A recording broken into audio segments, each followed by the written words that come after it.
పాకిస్తాన్పై America ఆంక్షలు విధించింది. సాధారణంగా అమెరికా ఇరాన్పై ఆంక్షలు విధించింది అంటే మనకు ఆశ్చర్యమే. ఎందుకంటే ఇరాన్ అమెరికాకు శత్రు దేశం. రష్యాపై ఆంక్షలు విధించిందంటే అర్థం చేసుకోవచ్చు, అమెరికాకు ప్రత్యర్థి దేశం. అమెరికా మద్దతున్న ఉక్రెయిన్ పైన రష్యా యుద్ధం చేస్తుంది. చైనా పైన ఆంక్షలు విధిస్తోంది అంటే ఆశ్చర్యమేమీ లేదు. అమెరికాకు ప్రధాన ప్రత్యర్థి ఇవాళ వరల్డ్ ఎకానమీలో, వరల్డ్ పాలిటిక్స్లో. అందువల్ల జియో పాలిటిక్స్, జియో ఎకనామిక్స్ రీత్యా చైనా పైన అమెరికా ఆంక్షలు విధిస్తుంది. మరి పాకిస్తాన్ పైన అమెరికా ఎందుకు ఆంక్షలు విధించింది?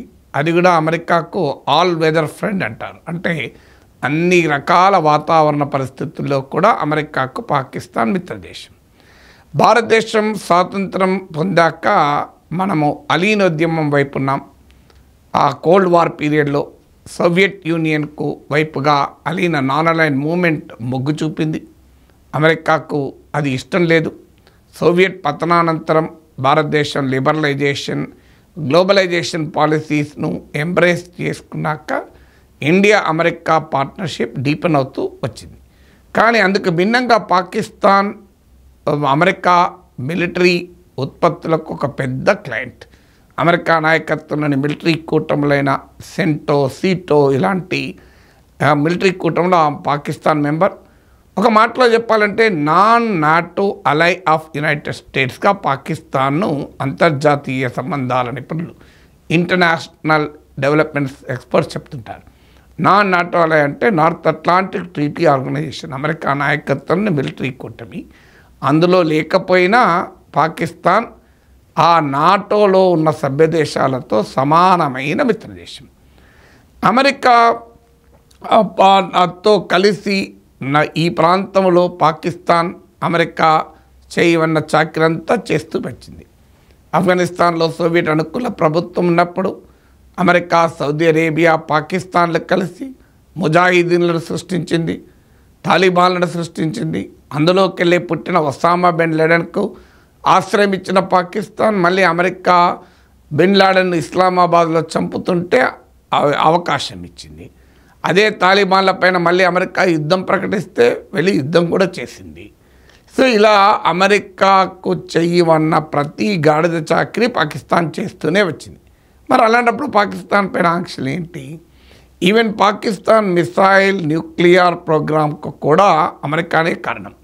అఫ్కోర్స్ అమెరికాతో పాటు చైనా కూడా సహకరిస్తోంది వాళ్ళ జియో పొలిటికల్ రీజన్స్ రీత్యా. కానీ అమెరికా చాలా కీలకం. అమెరికా అయితే ఏదైనా ఒక దేశం అణ్వాయుధాలు తయారు చేసేందుకు ప్రయత్నం చేస్తోంది అంటే వాళ్ళకి అమెరికా మిలిటరీ సప్లై చేయకూడదు. ఇది అమెరికా చట్టం. దానికి ప్రత్యేకంగా సవరణలు, ప్రెస్లర్ సవరణ, దానికి మళ్ళీ హ్యాంక్ బ్రౌన్ అమెండ్మెంట్ అని ఈ చరిత్రలోకి నేను వెళ్ళడం లేదు. కానీ అమెరికా చట్టాలకు ప్రత్యేక మినహాయింపులు ఇచ్చి కూడా పాకిస్తాన్కు మిలిటరీ సప్లైస్ అమెరికా చేస్తూ వచ్చింది. మరి ఇంత చరిత్ర ఉన్న తమ మిత్రదేశం పైన పాకిస్తాన్ పైన ఎందుకు కోపం వచ్చింది? ఇది అర్థం కావాలంటే కాస్తంత ఈ ప్రాంత జియో పాలిటిక్స్లోకి మనం ఎంటర్ కావాల్సి ఉంటుంది. ముందుగా ఆంక్షలు వేటి పడేశారు. పాకిస్తాన్కు చెందిన 4 కంపెనీలు, అందులో ఒకటి నేషనల్ డెవలప్మెంట్ కాంప్లెక్స్ అని, ఇది పాకిస్తాన్ ప్రభుత్వ రక్షణ యంత్రాంగంలో భాగం.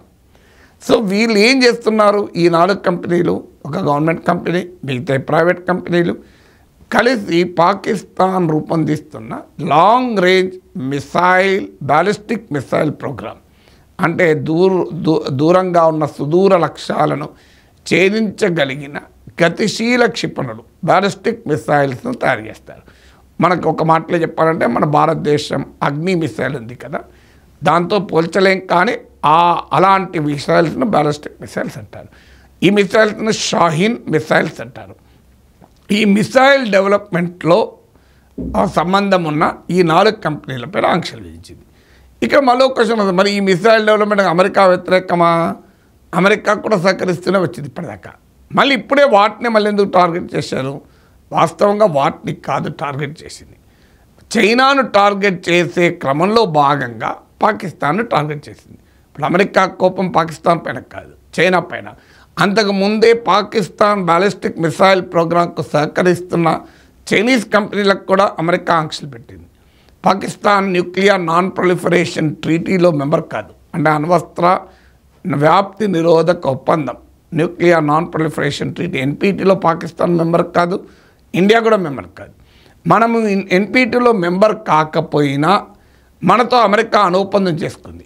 దానికి మనకు ఒక ప్రత్యేక హోదా ఇచ్చారు, అంటే advanced nuclear country with responsible nuclear power with advanced nuclear technology అని మనకు పిలిపించారు. మనకు ప్రత్యేకమైన బ్రాండ్ ఇచ్చింది అమెరికా ఈ ఇండో-యుఎస్ న్యూక్లియర్ డీల్లో. అంటే అత్యాధునిక అణు పరిజ్ఞానం కలిగిన బాధ్యతాయుత దేశము అని. It's a responsible nuclear power with advanced nuclear technology అని మనకు ఒక టైటిల్ ఇచ్చి మనతో ఒప్పందం చేసుకుంది అమెరికా మన్మోహన్ సింగ్ ప్రభుత్వ హయాంలో.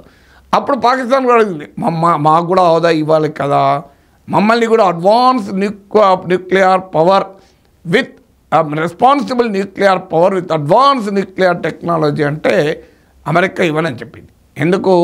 మొదలు మీరు అడ్వాన్స్ పవర్ కాదు, మీరు చైనా నుంచి, అమెరికా నుంచి, ఉత్తర కొరియా నుంచి, ఆ దేశం నుంచి, ఈ దేశం నుంచి మీ మిసైల్ టెక్నాలజీని అడుగు తెచ్చుకున్న దేశం ఇది. రెండోది మీరు రెస్పాన్సిబుల్ పవర్ అంతకంటే కాదు, తీవ్రవాదుల పురిటిగడ్డ. ఇది అమెరికాకు తెలిసినా మరి పాకిస్తాన్ ఎందుకు క్లయింట్ కంట్రీగా ఉంచుకున్నారు అంటే అమెరికా చేయమన్న గాడిద చక్రంతా చేస్తోంది కనుక, అమెరికా వ్యూహాత్మక ప్రయోజనాలు నెరవేరుస్తూ వచ్చింది కనుక పాకిస్తాన్కు సహకరిస్తూ వచ్చింది. ఇప్పుడు ఏంటి బాధ మరి అమెరికాకు? ఇప్పుడు బాధ ఏంటంటే అమెరికా అవసరం తనతో ఏముందో పాకిస్తాన్కి అర్థమైంది. అమెరికాకు మా అవసరం ఉంది కనుక అమెరికాతో స్నేహాన్ని ఉపయోగించుకుంటూనే ఇతరత్ర అమెరికా వ్యతిరేక కూటములతో కూడా చేతులు కలపడం మొదలుపెట్టింది. ఇప్పుడు చైనాతో పాకిస్తాన్కు చాలా దగ్గరి సంబంధం ఉంది, రష్యాతో పాకిస్తాన్కు దగ్గర సంబంధం ఉంది. రష్యా ఉక్రెయిన్ పైన యుద్ధం ప్రకటించిన రోజు పాకిస్తాన్ ప్రైమ్ మినిస్టర్ ప్రెసిడెంట్ పుటిన్తో క్రెమ్లిన్లో సమావేశమై ఉన్నాడు. అలాగే ఇరాన్ అమెరికా శత్రు దేశం, ఇరాన్తోని టర్కీతో కలిసి అమెరికా మిత్ర దేశాలైన సౌదీ అరేబియా, యునైటెడ్ అరబ్ ఎమిరేట్స్లకు సమాంతరంగా ఒక ఇస్లామిక్ కూటమి కట్టే ప్రయత్నం కూడా చేసింది.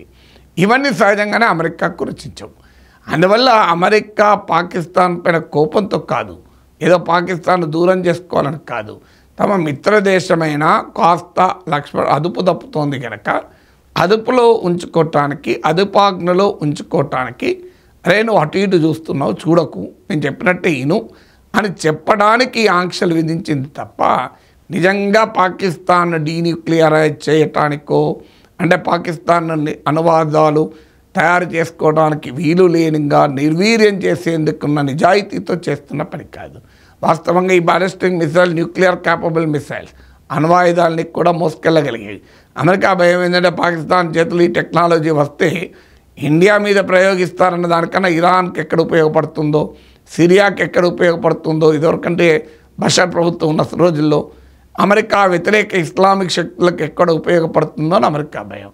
అందుకే తమ కంట్రోల్లో తమ డైరెక్షన్లో యాక్ట్ చేయాలి తప్ప తమ డైరెక్షన్ దాటి యాక్ట్ చేసే పని పాకిస్తాన్ చేస్తున్నప్పుడు కాస్త మందలించే పని అమెరికా చేస్తుంది తప్ప సీరియస్గా పాకిస్తాన్ నియంత్రించడానికి విధిస్తున్న ఆంక్షలు కావివి.